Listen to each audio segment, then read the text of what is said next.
તો સુરતમાં આગની ઘટના બની છે। બિલ્ડિંગના 5મા માળે આગ લાગતા અફરાતફરી મચી ગઈ છે। સેટેલાઇટ વિસ્તારમાં આગની ઘટના। ફાયરની ટીમનો કાફલો ઘટના સ્થળે। ફાયર વિભાગ દ્વારા હાઇડ્રોલિક પ્લેટફોર્મની મદદથી આગ પર કાબૂ મેળવવા પ્રયાસ કરવામાં આવી રહ્યા છે। ફાયર વિભાગ દ્વારા 2 લોકોને રેસ્ક્યુ કરીને બહાર કાઢવામાં આવ્યા છે। તો અમદાવાદના સુરતના સેટેલાઇટ વિસ્તારમાં ફાયરની ટીમનો કાફલો ઘટના સ્થળે પહોંચ્યો છે। કીર્તેશ જોડાયા છે ફોન લાઈન પર વધુ માહિતી માટે। કીર્તેશ, શું અપડેટ? બિલકુલ, સુરતનો સેટેલાઇટ વિસ્તાર છે કે મોડી સાંજ થતાની સાથે જ ફાયર વિભાગના સાયરનોથી રણકી ઉઠ્યું હતું। ખાસ કરીને ગુજરાતના ગૃહમંત્રી હર્ષ સંઘવીની ઓફિસની સામેની સાઈડ આવેલા એક બિલ્ડિંગમાં 5મા માળે આવેલા જીમમાં શોર્ટ સર્કિટને લઈને અચાનક આગ લાગી હતી। આગ જોતજોતામાં આગને લઈને ધુમાડાને ગોટે ગોટા થઈ ગયા હતા। સ્થાનિક લોકોએ ફાયર વિભાગને જાણકારી આપી હતી। ફાયર અને ઉમરા પોલીસ તાત્કાલિક ઘટના સ્થળે દોડી આવ્યું હતું। ખાસ કરીને જીમ સાથે સલૂન સ્પા હતું કે જ્યાં આગળ 5 લોકો હતા, જેમાં આગ લાગતાની સાથે જ 2 વ્યક્તિઓ ભાગી છૂટ્યા હતા, જ્યારે સંચાલક સાથે અન્ય 2 મહિલાઓ ફસાઈ હતી। જોકે સંચાલકને સહી સલામત બહાર કાઢી દેવામાં આવ્યો, જ્યારે બંને મહિલાઓને ગંભીર અવસ્થામાં કાઢી સિવિલ હોસ્પિટલ ખાતે લઈ જવામાં આવ્યા છે। ત્યાં બંને મહિલાઓને મૃત જાહેર કરવામાં આવી છે। કહી શકાય આ બંને મહિલા સલૂન સ્પામાં કર્મચારી તરીકે કામ કરતા હતા। જોકે આગની ઘટનાને લઈને સમગ્ર વિસ્તારમાં અફડાતફડી સાથે ભયનો માહોલ જોવા મળી રહ્યો છે। બિલકુલ કીર્તેશ, આગ કયા કારણોસર લાગી તે અંગે કોઈ જાણકારી સામે આવી છે ખરી? બિલકુલ, બિલ્ડિંગના 5મા માળે જીમ આવેલું છે। જીમમાં શોર્ટ સર્કિટ થતા આગ લાગી હતી। જોકે આખું જીમ કાચનું અને એલિવેશન વાળું હોવાને લઈને અંદરથી ધુમાડા નીકળી ન શક્યા હતા, જેને લઈને ધુમાડાના ગોટે ગોટા થઈ ગયા હતા અને અંદર જે લોકો જીવ બચાવવા માટે બહારની જગ્યા પર અંદર ફસાયા હતા તે બંને મહિલાનું મોત થયું છે। એટલે કે શોર્ટ સર્કિટ બાદ આગ લાગી હતી। આગને લઈને માત્ર કાર્બન ડાયોક્સાઇડ જેવા ધુમાડા હતા અને ધુમાડાને લઈને 2 મહિલાઓના શ્વાસ રૂંધાયા હતા। જોકે 108 દ્વારા તેમને સારવાર માટે નવી સિવિલ ખસેડવામાં આવ્યા હતા। ત્યાં ફરજ પરના તબીબે બંને મહિલાને મૃત જાહેર કરી છે। બિલકુલ કીર્તેશ, જે પ્રકારથી જે માહિતી પણ સામે આવી રહી છે કે 2 મહિલાઓને પોતાનો જીવ પણ ગુમાવવો પડ્યો અને 15 થી 20 જેટલી ગાડીઓ હાલ ઘટના સ્થળે છે, એટલે કહી શકાય કે આ ખૂબ જ ભીષણ છે। બિલકુલ, જે બિલ્ડિંગમાં આગ લાગી છે આ બિલ્ડિંગને ફાયર વિભાગ દ્વારા અનેક વખત નોટિસ આપવામાં આવી છે। ખાસ કરીને ફાયર સેફટીને લઈને આ બિલ્ડિંગને નોટિસ આપવા છતાં પણ સંચાલકો દ્વારા ફાયર સેફટી ઊભી કરવામાં નથી આવી। ખાસ કરીને ફાયર સેફટીને લઈને અગાઉ પણ 2 થી 3 વખત આ જીમને સીલ મારવામાં આવ્યું છે, પણ રાજકારણીઓનો હાથ હોવાને લઈને આ જીમ રાજકારણીઓ પોતાના પ્રેશરથી ખોલાવી નાખે છે। અને આજનો દિવસ એટલે કે લાભ પાચમનો દિવસ હતો, લોકો પોતાના મુહૂર્ત કરી ફરવા નીકળ્યા હતા।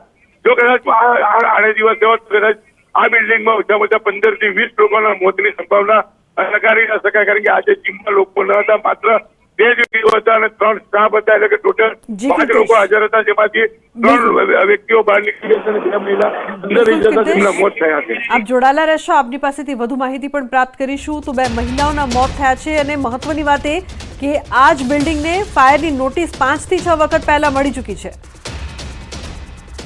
આ સેટેલાઇટ એરિયામાં પેન્ટલુન્સની સામે એક મોલ છે। મોલના ટોપ ફ્લોર ઉપર જીમ અને સ્પા છે। એમાં ફાયર થઈ હતી અમુક કારણોસરથી અને આગના સ્થળ ઉપર એટ પ્રેઝન્ટ 15 થી 20 ગાડીઓ છે અને અમે 2 બોડી રિકવર કરેલી છે। સર, કેટલા લોકો હતા, કેટલા લોકોનું રેસ્ક્યુ કર્યું? કેટલા લોકો હતા એનો કંઈ આઈડિયા નથી, પણ એટ પ્રેઝન્ટ અમે 2 બોડી રિકવર કરેલી છે। હજુ કોઈ ફસાયેલું છે? સર્ચ ઓપરેશન ચાલી રહ્યું છે। ઓટો બ્રાઉઝરની પણ મદદ લેવાય છે?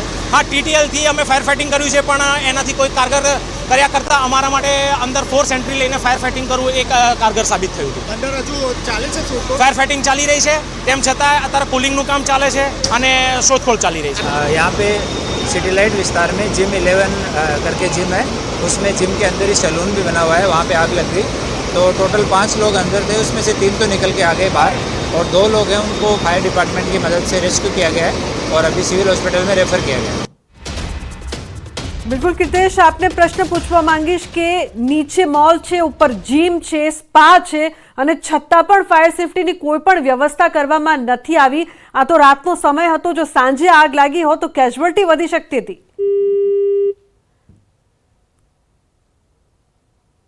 તો કીર્તેશથી સંપર્ક કપાઈ ગયો છે, ફરી એકવાર સંપર્ક કરવાનો પ્રયાસ કરીશું। હાલ જે માહિતી સામે આવી રહી છે, આ જ બિલ્ડિંગને 5 વાર નોટિસ આપવામાં આવી છતાં પણ ફાયર સેફટી વગર અહીં મોલ પણ ચાલી રહ્યું છે, ઉપર જીમ પણ ચાલી રહ્યું છે અને આગ લાગવાની ઘટના બાદ 2 મહિલાઓ કે જે ત્યાં કામ કરતી હતી તેમને પોતાનો જીવ ગુમાવવાનો વારો આવ્યો છે। જ્યારે પણ આગ લાગવાની આ ઘટના સામે આવે છે ત્યારે સવાલ કરવામાં આવે છે કે જવાબદાર કોણ, પરંતુ આ પ્રકારની ઘટનાઓ ખરેખર સાઇનિંગ અલાર્મ કહી શકાય।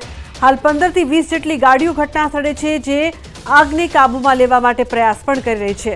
ફાયરકર્મી અનુસાર હાલ 2 મહિલાઓના મોત થયા છે, જેમની બોડી રિકવર કરવામાં આવી છે. કીર્તેશ, મહત્વનો સવાલ એ છે કે આ બિલ્ડિંગમાં નીચે મોલ છે, ઉપર જીમ છે, સ્પા છે, 5 વખત નોટિસ આપવામાં આવી, છતાં પણ સુરતમાં આ પ્રકારની બિલ્ડિંગો ધમધમતી હોય છે અને આગ લાગવાની ઘટના બાદ આપણે પૂછીએ છીએ કે જવાબદાર કોણ? બિલકુલ, ગુજરાતમાં કોઈ પણ મોટી ઘટના બને છે એટલે ગુજરાતનું ફાયર વિભાગ સફાળે જાગે છે અને ફાયર સેફટીને લઈને નોટિસો ફટકારે છે, સીલિંગનું કામ કરે છે. રાજકોટની ગેમ ઝોન વાળી ઘટના બાદ સુરત પોલીસ સાથે સુરત ફાયર વિભાગ હરકતમાં આવ્યું હતું. નોટિસો આપી, બિલ્ડિંગોને સીલ કર્યા, પણ રાજકારણના ઇશારે આ બિલ્ડિંગોના સીલ ખુલી જતા હોય છે ત્યારે આ પ્રકારની ઘટના બનતી હોય છે. સિટી લાઇટ વિસ્તારના આ ફોર્ચ્યુન મોલ છે કે જેના 5મા માળે આવેલા 11 નામના જીમ અને જીમની બાજુમાં આવેલું હેર સ્પામાં શોર્ટ સર્કિટને લઈને આગ લાગી હતી. જોતજોતામાં આગે વિકરાળ સ્વરૂપ લઈ લીધું. જોકે આગની જ્વાળાઓ ના દેખાય, પણ ધુમાડા ધમાને લઈને અંદર રહેલા 5 વ્યક્તિઓમાંથી 2 કસ્ટમર હતા, 3 સ્ટાફ હતા, જેને લઈને બંને કસ્ટમરો ભાગી છૂટ્યા હતા. એક સ્ટાફને રેસ્ક્યુ કરવામાં આવ્યો છે, જ્યારે 2 મહિલાઓને ગુંગળાવાને લઈને તેઓની બેભાન થઈ ગયા હતા. ફાયર વિભાગ દ્વારા રેસ્ક્યુ કરી 108 દ્વારા સિવિલ હોસ્પિટલમાં ખસેડવામાં આવ્યા, જ્યાં ફરજ પરના તબીબે બંને મહિલા કર્મચારીને મૃત જાહેર કરી છે.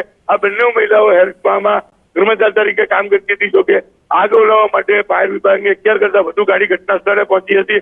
હાઇડ્રોલિક પ્લેટફોર્મની મદદથી કાચ તોડવામાં આવ્યા છે અને જે જીપ છે એની અંદર પાણીનો મારો ચલાવવામાં આવ્યો હતો. ઘટનાની જાણ થતા પોલીસ તાત્કાલિક ઘટના સ્થળે દોડી આવી છે. જોકે આ જીમમાં મોટા પ્રમાણમાં લોકો કસરત કરવા આવતા હોય છે, પણ ના પાચમને લઈને માત્ર 2 જ કસ્ટમરો આવ્યા હતા, જે પણ તેમનો જીવ બચી ગયો છે, જ્યારે જીમમાં અને હેર સ્પામાં કામ કરતી 2 મહિલાઓએ જીવ ગુમાવવાની વારી આવી છે. કીર્તેશ, આ પ્રકારની જે નોટિસ આપવામાં આવે છે, અહીંયા પણ 5 થી 6 વખત નોટિસ આપવામાં આવી છે, આ નોટિસનો શું મતલબ રહે જ્યારે કોઈ પણ કાર્યવાહી કરવામાં નથી આવતી? આ ફક્ત કાગળિયા વ્યવહાર છે, ફક્ત દેખાડવા માટેના? બિલકુલ, સરકારનું પ્રેશર આવતાની સાથે ફાયર વિભાગ દ્વારા કામગીરી તો કરવામાં આવે છે, પણ માત્ર કાગળ ઉપર કરવામાં આવે છે. મોટી ઘટના બને છે ત્યારે ફરી એકવાર ફાયર વિભાગના અધિકારીઓ દોડતા થાય છે.